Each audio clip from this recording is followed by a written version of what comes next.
रवि नाम का एक लड़का दिल्ली की किसी फैक्ट्री में सफाई का काम किया करता था। उसके घर से फैक्ट्री करीब 5 किलोमीटर दूर थी। वो हमेशा अपनी साइकिल से ही फैक्ट्री जाता था, रोज की ही तरह। आज भी वो घर से फैक्ट्री के लिए निकला। उसे रास्ते में पड़ने वाले एक चौराहे पर एक लड़की दिखी, जो उसे गुस्से में घूर रही थी। लड़के ने भी उसे देखा और फिर मुंह फेरकर फैक्ट्री चला गया। अगले दिन भी सुबह वो लड़की उसी जगह पर खड़ी थी और रवि को घूर रही थी। उसने पलटकर लड़की को नहीं देखा और सीधे अपने काम पर चला गया।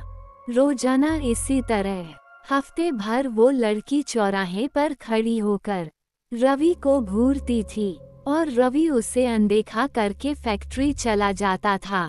करीब 7 दिन बाद जब रवि फैक्ट्री जा रहा था, तो उसे वो लड़की उस जगह पर खड़ी नहीं दिखी। रवि के मन में हुआ कि आखिर क्या हुआ होगा, वो लड़की यहाँ नहीं है।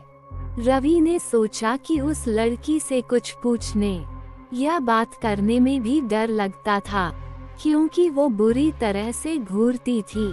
इन्हीं ख्यालों के साथ वो फैक्ट्री पहुंचा और साफ सफाई करके शाम को घर लौट गया। वो लड़की एक हफ्ते तक उस चौराहे पर नहीं दिखी। एक दिन जब शाम को वो लड़का घर पहुंचा, तो उसे अपने बैग पर एक चिट्ठी दिखी। उसमें लिखा था, मेरा नाम प्रीति है। मैं तुम्हें एक हफ्ते पहले रोज एक चौराहे पर दिखती थी। कल शाम तुम वहीं पर खड़ी होकर मेरा इंतजार करना। उस चिट्ठी में एक फोटो भी थी, जो उसी चौराहे पर खड़ी लड़की से मिलती थी। लड़के के मन में हुआ कि आखिर इसे मेरे घर का पता कैसे मिला होगा और ये चिट्ठी मेरे बैग तक कैसे पहुंची। इसी सोच के साथ वो सो गया।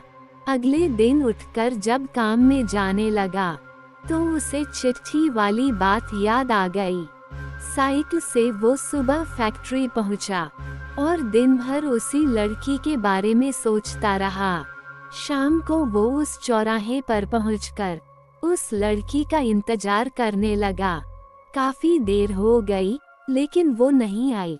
रवि इंतजार करके थक गया था, इसलिए वो घर की ओर निकल गया।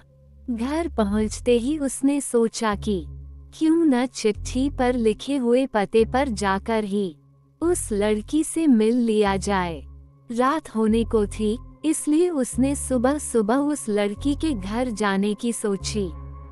सुबह होते ही जल्दी तैयार होकर रवि चिट्ठी पर लिखे पते पर पहुंच गया।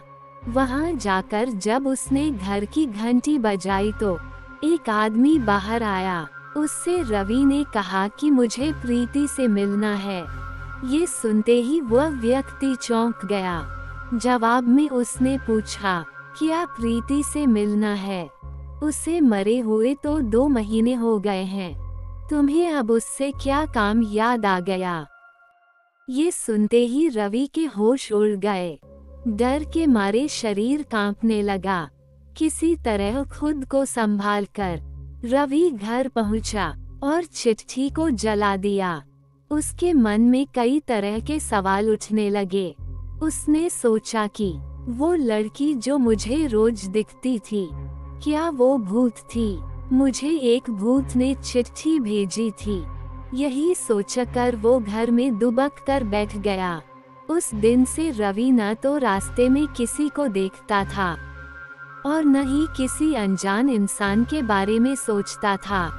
कहानी से सीख। इस कहानी से हमें ये सीख मिलती है कि हमें किसी अनजान इंसान के बारे में ज्यादा नहीं सोचना चाहिए और बिना किसी व्यक्ति की सही जानकारी के उसके घर तो बिल्कुल नहीं जाना चाहिए। धन्यवाद।